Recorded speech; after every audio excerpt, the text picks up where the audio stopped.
بسم اللہ الرحمن الرحیم۔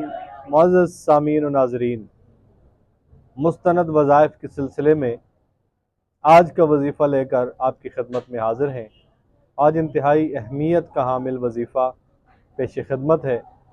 آج کا مجرب وظیفہ رزق میں برکت کے لیے ہے۔ کبھی آپ نے سوچا ہے کہ کچھ گھروں میں رزق کم ہونے کے باوجود ایک عجیب سی برکت ہوتی ہے، چہرے پہ سکون، دل مطمئن اور معاملات آسانی سے چلتے ہیں، اور کچھ گھروں میں کمانے والے زیادہ، آمدن بھی زیادہ، لیکن دل میں برکت غائب ہے، گھر میں بے سکونی ہے، رزق ہاتھ میں آتے ہی ختم ہو جاتا ہے۔ آج میں آپ کو وہ راز بتانے والا ہوں، وہ عمل جو صدیوں سے اہل علم، اولیاء و صالحاء اپنی زندگی میں کرتے آئے ہیں، اور جس سے ان کے رزق میں ایسی برکت ہوتی کہ کبھی بھی کم نہیں ہوئی۔ اور سوال یہ ہے، وہ عمل کیا ہے؟ وہ کون سا وظیفہ ہے جو روحانی دروازہ کھول دیتا ہے، جو غیب سے آسانیاں لاتا ہے، اور جس پر مداومت کرنے والا کبھی تنگ دست نہیں رہتا؟ وہ عمل ہمارے پیارے نبی صلی اللہ علیہ وسلم نے خود سکھایا ہے، اور وہ یہ وظیفہ انتہائی آسان بھی ہے مگر بے حد طاقتور ہے۔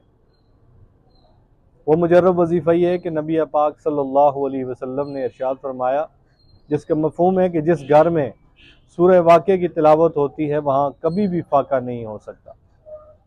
تو اس لیے روزانہ عشاء کی نماز کے بعد سورہ واقعہ کی تلاوت کرنے کو اپنا معمول بنا لیجئے۔ اگر زبانی یاد نہیں تو قرآن مجید کھول کر اس کو پڑھ لیجئے۔ تلاوت میں پابندی سب سے بڑی کنجی ہے۔ انشاءاللہ العزیز آپ کے حالات درست ہو جائیں گے، رزق میں برکتیں ہوں گی، گھر میں انشاءاللہ العزیز خوشحالی آئے گی۔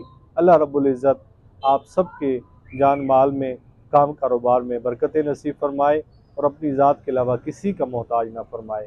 آمین آمین یا رب العالمین۔